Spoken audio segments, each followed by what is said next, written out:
आप सब भारतवासी के हम अरविंद अकेला कल्लू हाथ जोड़ के प्रणाम करतनी। आज आप सबके बीच में भ्रूण हत्या पर एगो गीत लेके आयल बनी। जैसन कि आप सब लोग जानत हैं लोग कि प्रधानमंत्री माननीय मोदी जी बेटी बचाओ बेटी पढ़ाओ अभियान चला रहल बने। ताई ये गीत के माध्यम से एक कदम आगे बढ़ल जाओ।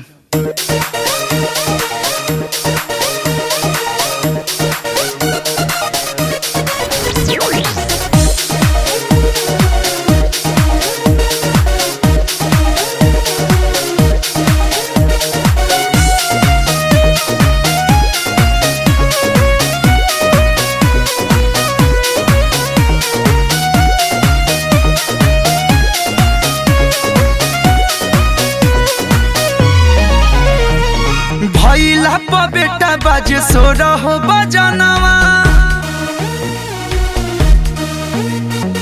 भैला प बेटा बाजे सो रहो बजनवा, बेटे भैला पे टूटे मनवा हो बोला काहे अब गर्भे में मारल जाता जनवा हो बोला काहे अब गर्भे में मारल जाता जनवा हो बोला काहे।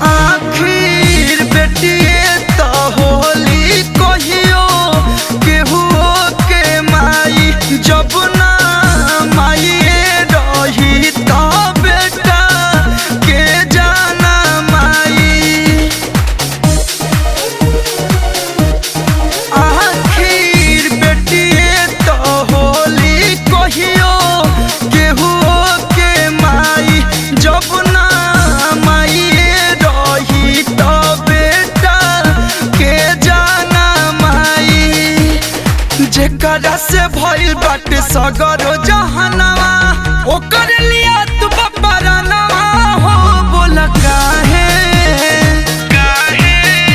अब गर्भे में मारल जाता जनवा हो बोला काहे अब गर्भे में मारल जाता जनवा हो बोला काहे।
बेटी के बतनवा जेकरा से बटे बतनवा हो बोला काहे अब गर्भे में मारल जाता जनवा हो बोला काहे अब गर्भे में मारल जाता जनवा हो बोला काहे।